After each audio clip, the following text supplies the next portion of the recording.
Ridha Allah subhanahu wa ta'ala adalah salah satu dari sifat. Nabi SAW mengatakan, laisa lil mu'min an yudhilla nafsahu. Mukmin itu jangan sampai menghinakan diri. Sejarah hamba yang Allah sebutkan dalam Al-Quran, di antara tujuan besarnya adalah agar menjadi pelajaran. Assalamualaikum warahmatullahi wabarakatuh. Innal hamdalillah nahmaduhu wa nasta'inuhu wa nastaghfiruh. Wa na'udzu billahi min shururi anfusina wa min sayyiati a'malina. May yahdihillahu fala mudilla lahu wa may yudlil fala hadiya lahu. Asyhadu an la ilaha illallah wahdahu la syarika lahu wa asyhadu anna Muhammadan 'abduhu wa rasuluh. La nabiyya wa la rasula ba'dahu.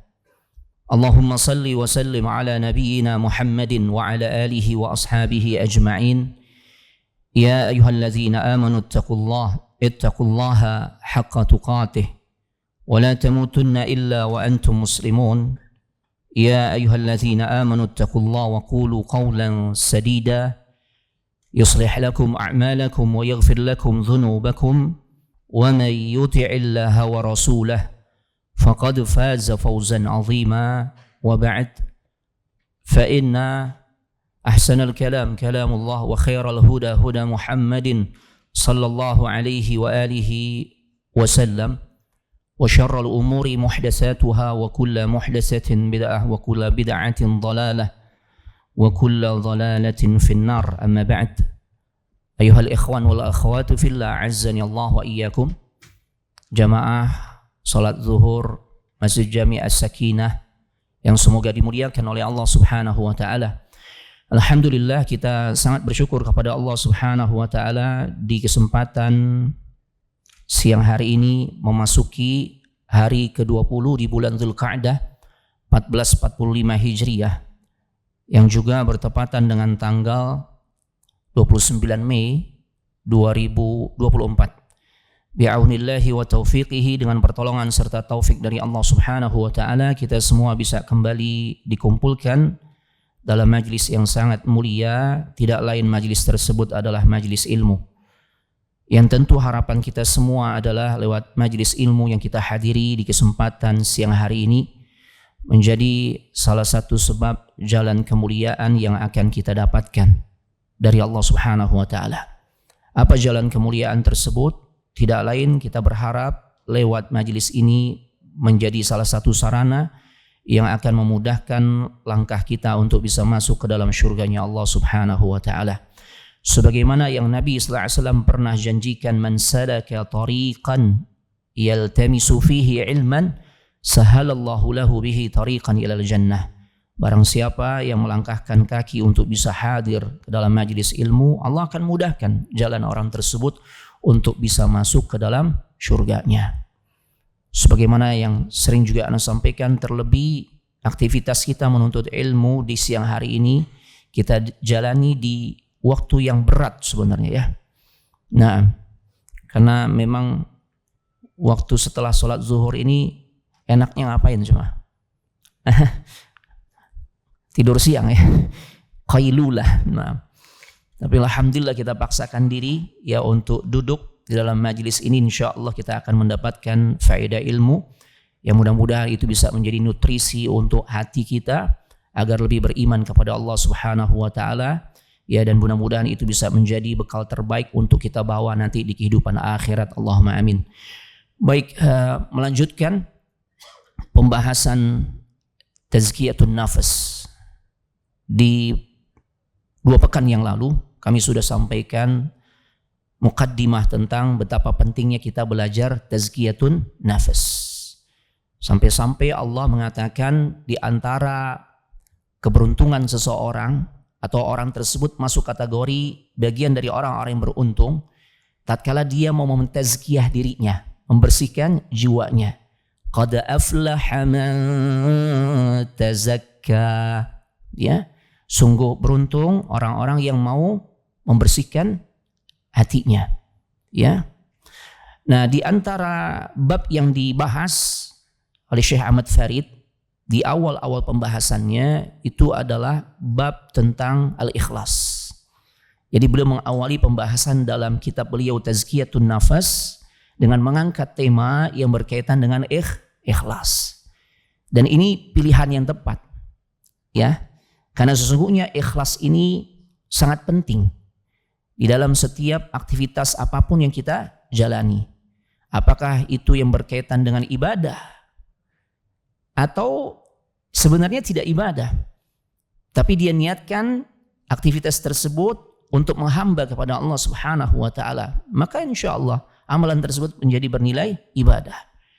Ya, terlebih jelas-jelas jika amalan yang kita jalani tersebut adalah ibadah, maka syarat ikhlas itu menjadi syarat mutlak agar ibadah kita diterima di sisi Allah.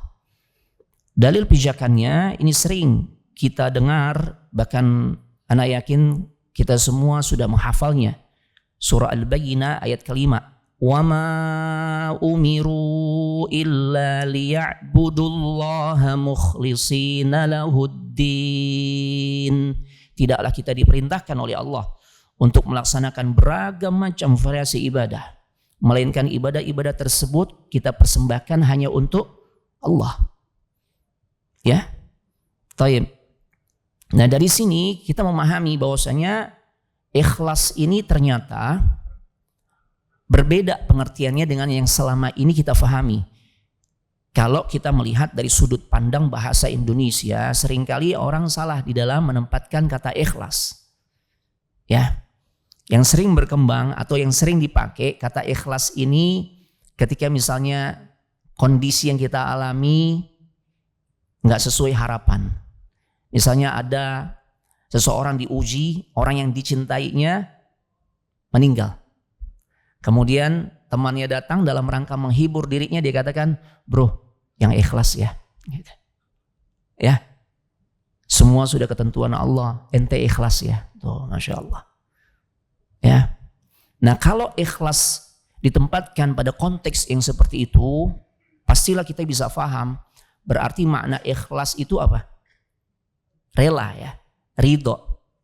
Ya, pasangan hidupnya meninggal nih, temannya nasehatin, bro yang ikhlas ya. Itu maksudnya ridho ya, rela ya dengan ketetapan Allah. Permasalahannya adalah apakah ikhlas yang dimaksudkan ya di dalam agama kita nih, yang Allah sebutkan di dalam Al-Quran, yang Nabi sampaikan di dalam hadisnya, ya banyak disebutkan di banyak nas, maknanya itu seperti itu.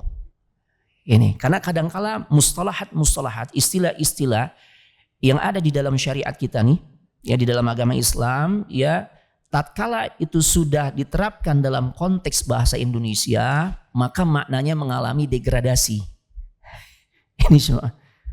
Maka kita perlu dudukkan dulu pemahaman kita nih, ya tepatkan dulu pemahaman kita tentang makna ikhlas. Contoh makna-makna yang sebenarnya telah keluar dari makna yang sebenarnya tapi masyhur di negara kita nih, di kalangan umat Islam di Indonesia. Perempuan yang gak boleh kita sentuh. Ya, kita mengistilahkan apa? Muhrim. Jangan colek-colek, bukan muhrim ente, kan begitu ya. Padahal sebenarnya apa? Mahram.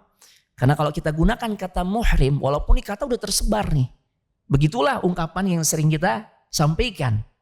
Ya, jangan colek-colek, bukan muhrim ente. Nah, padahal muhrim itu dalam konteks syariat adalah seseorang yang sedang dalam keadaan ihram. Ihramnya untuk haji ataupun umrah. Tiba di miqat, dia ucapkan labbaik Allahumma umratan atau labbaik Allahumma hajjan. Aku penuhi panggilanmu ya Allah untuk melaksanakan ibadah haji atau ibadah umrah. Saat itu dia disebut sebagai muhrim. Tuh. Itu semua. Nah, termasuk ikhlas. Ikhlas terambil dari kata khalusa. Di dalam Al-Quran ada jemaah. Silakan buka ayat ke-66. Surah ke-16 yaitu surah An-Nahl. Ya. Allah berfirman, "Wa inna lakum fil an'ami la'ibrah." Dan sungguh pada hewan ternak itu benar-benar terdapat nilai-nilai pelajaran buat kita nih. Ya. Apa kelanjutan ayat berikutnya yang Allah sampaikan dalam ayat ini? Ya, Allah katakan, nusqikum mimma fi butunihi min baini farthi wa damin labanan khalisa. Masya Allah. Kata Allah Subhanahu wa ta'ala, kami berikan ya untuk kalian minum dari apa yang ada di dalam perut hewan ternak tersebut. Berupa apa? Labanan khalisa, susu yang murni. Ya, ada kata-kata khalisa.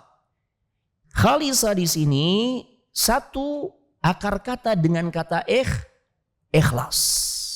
Surah An-Nahl surah 16 ayat 66. Ya.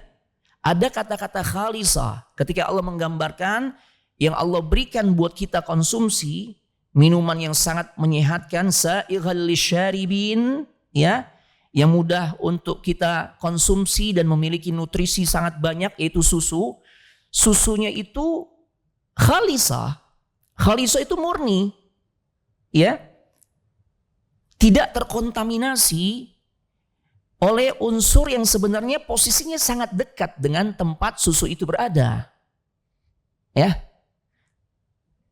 yaitu tidak terkontaminasi oleh darah, kan di sini Allah sebutkan, ya, tidak terkontaminasi oleh kotoran dan juga darah, farthin wadamin, ya. Jadi yang kita konsumsi selama ini susu yang berasal dari hewan ternak, di antara dari sapi, itu adalah minuman yang sangat menyehatkan dan dia adalah minuman yang berkah, ya, yang dimana dia sangat terjaga kemurniannya, sekalipun dia keluar melalui tempat yang sangat dekat dengan kotoran dan darah, tapi benar-benar murni, nggak ada unsur kotoran dan darah, ya, yang mencampuri susu tersebut. Masya Allah. Dari sisi bahasa, ya, ikhlas itu artinya murni. Ya, adapun dari sisi istilah banyak pengertian yang disampaikan oleh para ulama. Di antaranya al-ikhlas huwa tajrid qasd at-taqarrub ila Allah azza wa jalla an jami'is syawaib. Yang artinya seseorang tuh memurnikan niat. Tuh. Sebagaimana tadi susu itu sangat murni, tidak tercampur dengan unsur darah ataupun kotoran, makanya menyehatkan. Ya. Nah, orang yang ikhlas, penerapan ikhlas itu adalah tatkala seseorang benar-benar dia memurnikan niatnya lewat beragam macam ibadah-ibadah atau apapun yang dia kerjakan, yang tidak lain tujuannya adalah untuk mendekatkan diri kepada Allah Subhanahu wa ta'ala. Dia murnikan tuh dari segala bentuk kotoran yang pada akhirnya bisa merusak upaya dia di dalam mendekatkan diri kepada Allah. Ya, itu jemaah. Makanya kan orang yang ikhlas itu dia berusaha menghindarkan dari segala hal-hal yang bisa merusak kemurnian ibadahnya, di antaranya riya. Riya kan perusak keikhlasan. Ya, karena di saat kita ibadah, fokus kita tuh orang yang ikhlas adalah bagaimana kita capernya sama siapa? Allah Subhanahu wa ta'ala. Namun teralihkan perhatian kita, cari perhatian kita kepada makhluk. Itu kan riya begitu kan? Orang riya capernya sama siapa? Sama manusia. Kan riya itu dari kata ra'a, yara. Melihat. Kalau riya itu memperlihatkan amal, ibadah, prestasi ibadah apapun bentuknya kepada manusia. Yang dimana tujuan dia memperlihatkan ibadahnya ini untuk mendapatkan al-madah wassana, pujian dan sanjungan dari manusia tersebut. Nah, itu riya tuh. Karena ada juga orang memperlihatkan ibadah atau amal saleh, tapi tujuannya bukan untuk dapat apresiasi, ya, ataupun pujian dari manusia. Ada yang memang tujuannya untuk memberikan motivasi, memberikan contoh. Ya, makanya tidak setiap ketika seseorang memperlihatkan amal saleh atau ibadahnya, kita langsung vonis, wah riya, ente riya nih. Enggak. Makanya urusan riya itu kembalinya kepada urusan hamba tersebut kepada Allah. Ya. Ada kalanya memang seseorang mesti memperlihatkan amal salehnya. Di antaranya tatkala amal soleh atau ibadah tersebut ini menyangkut syiar. Nah, sholat jamaah syiar ya? Syiar. Antum mana lihat, nggak pernah lagi kok, jarang banget nih sholat jamaah di masjid. Ada takut riya Ustadz. Nah salah. Kenapa nggak hadir lagi ke majelis ilmu? Takut riya Ustadz. Itu syiar jemaah. Tapi kalau sholat malam kita, puasa kita, bacaan Al-Quran kita, ya itu kalau kita nggak kasih tahu, orang lain tahu nggak tahu, maka itu harus disembunyikan jemaah. Ya, nah tatkala kita sudah mulai memperlihatkan amalan-amalan yang seharusnya kita sembunyikan, nah ini potensi riyanya besar. Betapa indahnya telah menyelesaikan bacaan 1 juz Al-Quran. Ya Allah, mau ngapain? Ya, ini masalah. Makanya ibadah haji dan umrah atau umrah dan haji itu potensi riyanya besar tuh. Karena effort yang harus kita kerahkan untuk bisa melaksanakan ibadah tersebut itu sangat besar. Ya, biayanya gede, pengorbanannya Masya Allah. Ya, makanya Nabi tatkala menunaikan haji sering beliau mengatakan la riya'a fihi wala sum'ah. Beliau tunaikan haji tersebut bukan untuk riya, apalagi sum'ah. Masya Allah. Ya, jadi orang yang ikhlas dia memurnikan tuh ibadah apapun yang dia kerjakan ya dari segala bentuk kotoran-kotoran yang bisa merusak nilai ibadah tersebut. Padahal jelas tujuan dia ya beribadah adalah untuk mendekatkan dirinya kepada Allah, bukan kepada manusia. Berarti fokus perhatian orang yang ikhlas adalah dia cari perhatiannya kepada Allah Subhanahu wa taala. Ya, Masya Allah. Makna lainnya, wa qila huwa ifradullah azza wa jalla bil qasdi fi ta'ah. Sebagian ulama memaknai kata ikhlas ini ya, mereka mendefinisikannya dengan makna mengesahkan Allah dalam segala amal ketaatan yang dia lakukan. Ya. Itu mirip-mirip sebenarnya inti dari apa yang dia lakukan dari setiap ibadah yang dia kerjakan itu tidak lain dalam rangka untuk mentauhidkan Allah. Makanya bab ikhlas ini sangat berkaitan dengan poin yang paling penting untuk kita ya ilmui, yaitu bab tauhid. Masya Allah. Nah, dengan kata lain orang yang ikhlas juga wakila huwa nisyanu ru'yatil khalqi bidawamin nazari ilal khaliq. Bahwasanya orang yang ikhlas itu dia tidak menghiraukan pandangan makhluk, tapi senantiasa dia fokuskan dengan pandangan sang pencipta. Ya kalau bahasa simpelnya anak, fokusnya dia capernya sama siapa? Sama Allah. Udah. Dia nggak caper kepada manusia.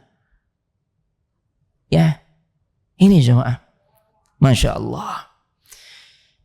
Kemudian Abu Umamah pernah berkata, wa an Abi Umamah radhiyallahu taala anhu qala, dari sahabat Abu Umamah semoga Allah meridai dirinya, bahwasanya ja'a rajulun ila Rasulillah sallallahu alaihi wasallam faqal, ada seorang laki-laki datang kepada Rasul sallallahu alaihi wasallam. Kemudian dia bertanya, ya, katakan kepadaku tentang seseorang yang dia berperang demi mencari pahala dan juga popularitas. Apa yang dia dapatkan ya Rasulullah? Ya, satu sisi dia berperang ya untuk mencari pahala. Namun di sisi lain dia juga memiliki motivasi yang lain, yaitu popularitas. Ya, ini orang yang kayak gini gimana ya Rasul? Nah, nilai amalnya seperti apa? Maka Rasulullah SAW menjawab, ya, la syai' lahu. Orang ini nggak dapat apa-apa. Karena nilai amalnya, nilai jihadnya saat dia turun ke medan jihad untuk berperang di jalan Allah itu terkontaminasi dengan apa? Dengan unsur dunia, dengan motivasi dunia. Dia ingin popularitas. Padahal popularitas adalah salah satu hal yang paling banyak meruntuhkan keikhlasan seorang. Makanya banyak deretan para ulama yang mereka tuh nggak ingin tersohor jemaah. Masya Allah. Ya, nggak ingin tersohor. nggak ingin dikenal. Ya Allah, karena saking berusaha untuk menjaga keikhlasannya. Itu jemaah. Bagaimana ikhlasnya seorang yang memang di masa Nabi beliau sudah ada, cuma memang tidak mendapatkan suhbah, gelar sahabat, karena memang tidak pernah ketemu Nabi. Tapi orang ini Nabi katakan kalau Anda ketemu dirinya, minta doa. Karena setiap dia mengangkat tangan berdoa kepada Allah, niscaya Allah kabulkan. Siapa orang ini? Uwais Al-Qarni. Uwais Al-Qarni. Seorang pemuda biasa, bukan dari kalangan bangsawan, bukan seorang ahlul ilm, ya ustadz lah katakan, atau syekh, bukan. Pemuda biasa, kelebihan dia Allah angkat derajatnya dengan sebab baktinya kepada orang tua. Masya Allah, itu diantara keistimewaan beliau. Makanya ketika Umar dapat info seperti itu, selalu beliau berharap ketika datang rombongan dari Yaman, selalu beliau berkata, afikum Uwais. Adakah di antara kalian yang namanya Uwais? Bertahun-tahun lamanya nggak ada yang nyaut tuh. Sampai tiba waktunya ada yang mengatakan saya Uwais. Dan ternyata ciri-ciri bahwasanya seperti yang digambarkan oleh Rasul tampak pada dirinya, maka Umar pun ya minta agar didoakan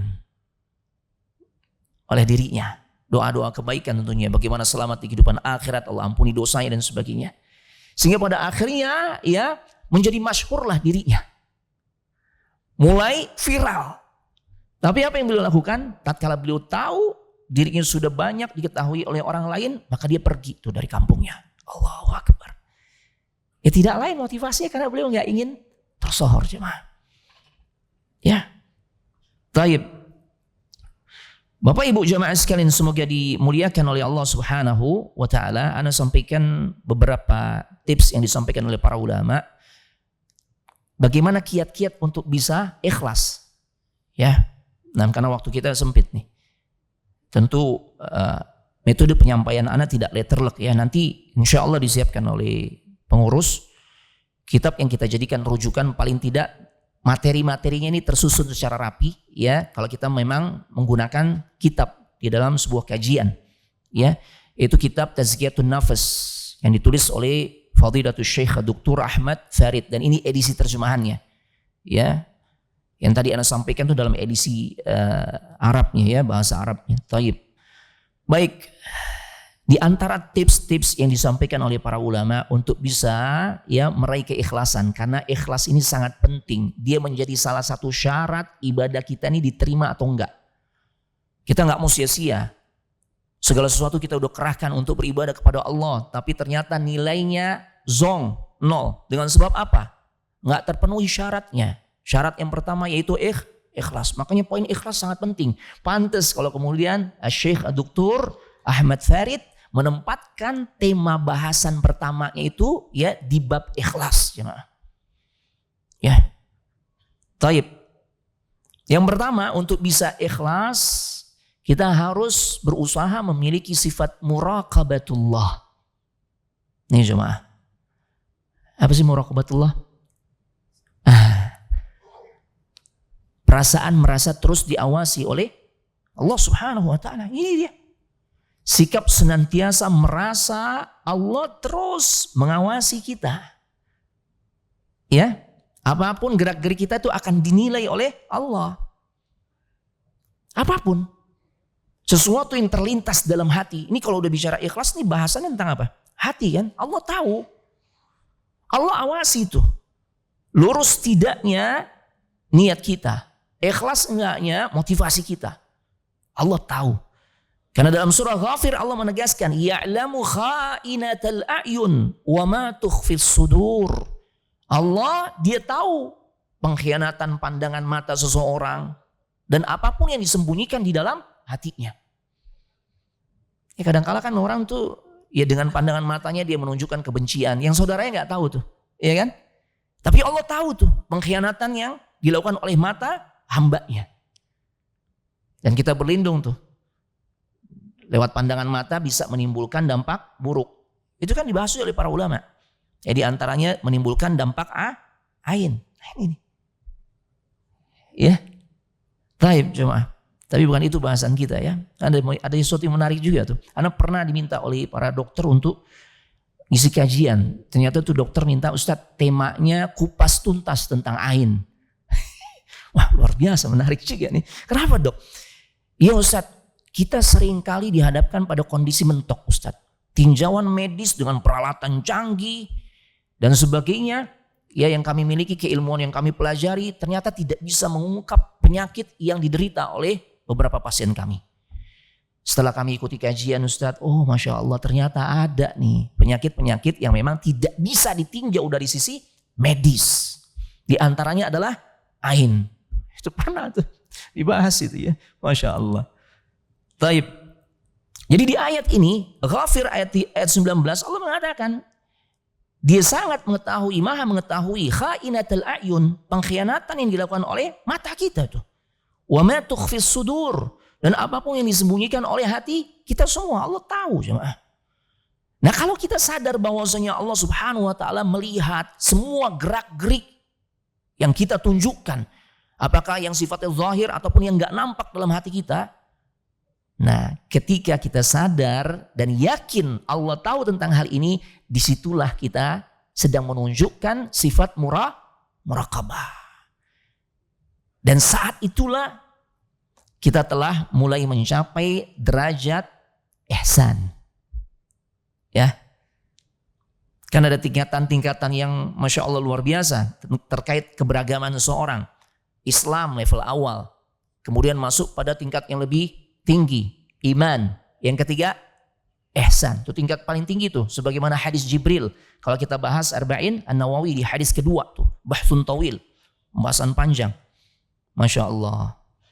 Nah ihsan tuh begitu, derajat seseorang yang sudah mencapai level ihsan ya akan membantu seseorang untuk ikhlas. Dan di antara poin ihsan itu adalah seseorang merasa diawasi oleh Allah. Makanya ketika Jibril bertanya tentang ihsan, Nabi menjawab, Nabi menjelaskan yang pertama ihsan itu adalah an ta'budallaha ka'annaka tarah fa in lam takun tarahu fa innahu yarak. Engkau beribadah kepada Allah seakan-akan kau melihat Allah. Ini hati-hati nih. Ini poin pertama, ini disebut musyahadah, merasa menyaksikan Allah. Merasa seakan-akan menyaksikan Allah di dalam ibadah yang dia kerjakan. Dan itu digambarkan, kita tergambar dalam sosok atau pada sosok salah satu cucu Nabi, Al-Hasan ibn Ali. Al-Hasan ibn Ali, putranya Ali ibn Abi Thalib, putra pertamanya itu. Beliau kalau mau sholat tuh tampak raut wajah yang ketakutan, pucat. Jamaah sering melihat, kenapa engkau tiap mau sholat, kami lihat seperti orang sakit. Ya, wajah yang pucat seperti orang ketakutan. Apa beliau katakan? Bagaimana mungkin aku tidak merasa takut? Karena saat kita akan sholat, kita menghadap siapa? Allahu Rabbul Alamin, Allahu Rabbul Izzati wal Jalalah. Allah yang memiliki kemuliaan, yang memiliki ketinggian, yang maha segala-galanya. Takut. Bisa seakan-akan melihat Allah. Ini level yang luar biasa jemaah. Ya. Ya kita memang sulit mencapai level yang kayak begini ya. Cuma paling tidak memang saat kita akan menghadap ke Allah lewat sholat kita nih. Ya. Kita berkomunikasi ya. Di dalam sholat kita. Curhat kepada Allah. Maka paling tidak memang putus dulu deh. Segala sesuatu yang sama sekali tidak berkaitan dengan ibadah salat kita. Gadget kita singkirin. Ya, jangan sampai Allahu Akbar masih balas WA. Ini susah buat khusyuk nih. Ya. Masya Allah.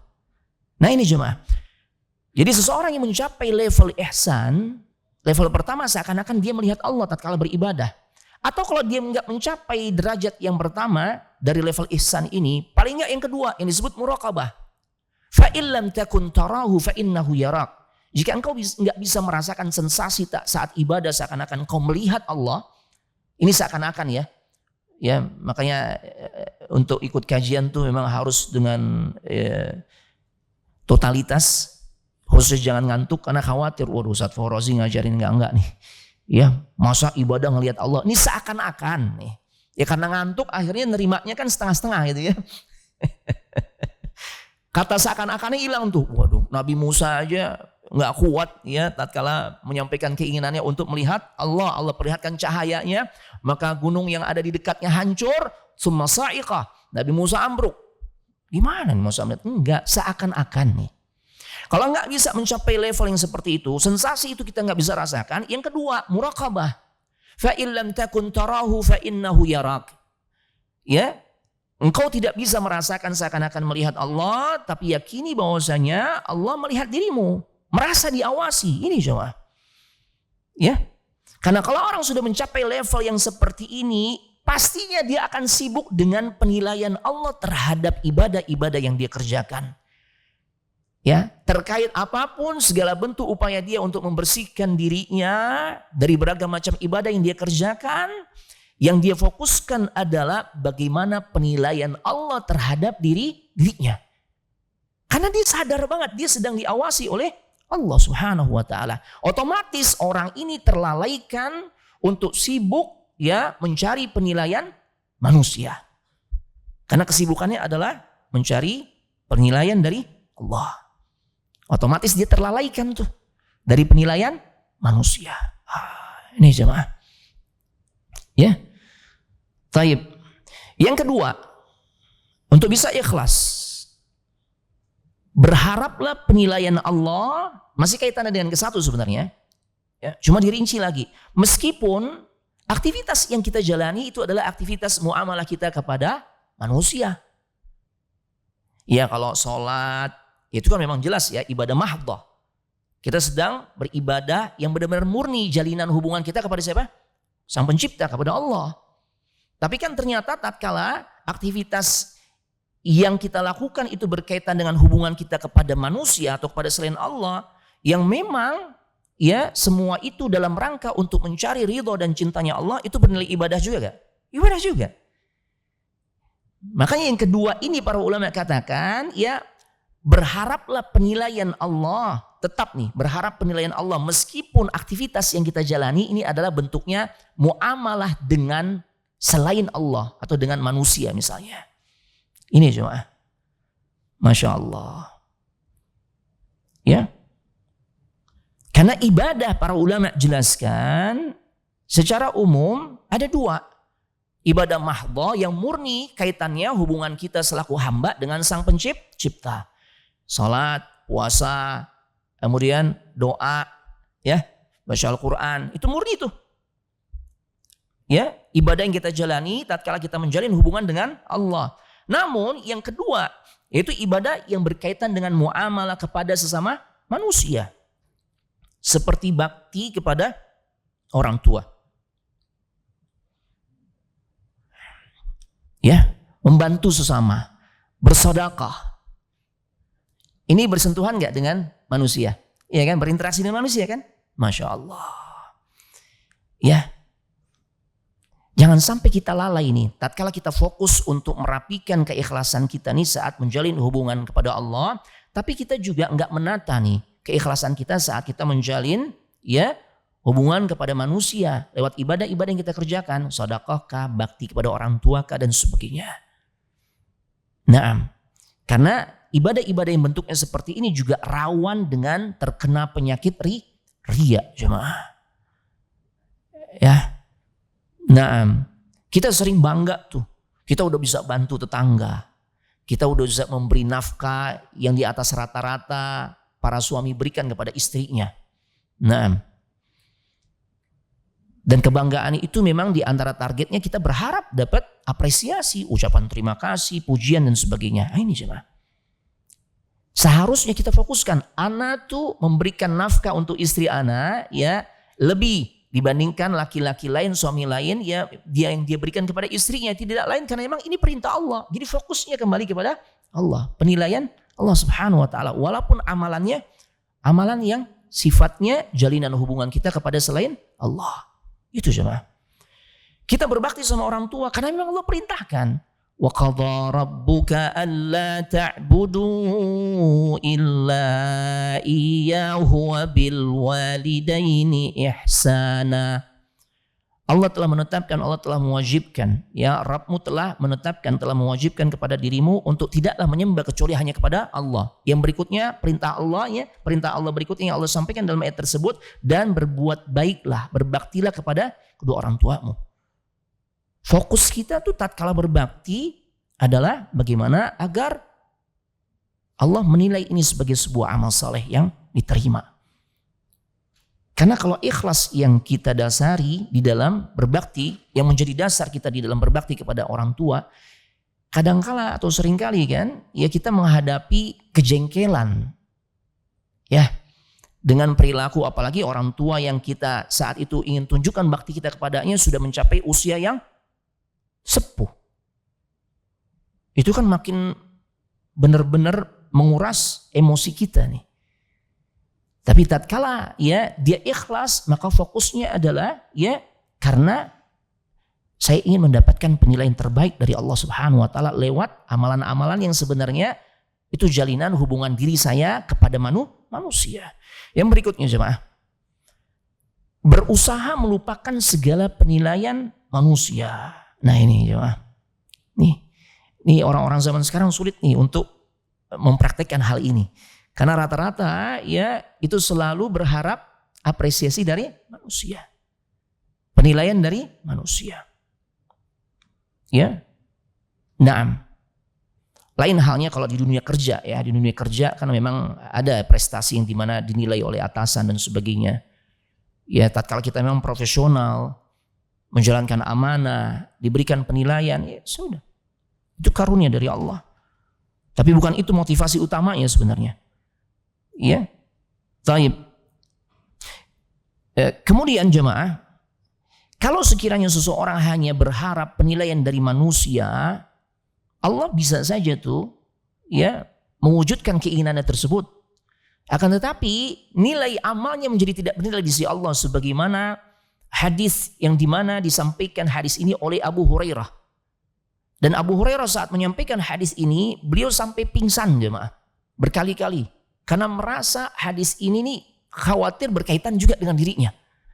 Itu tuh sahabat tatkala menyampaikan pesan Nabi, ya mereka tuh juga meresapi jangan-jangan ini menimpa diriku.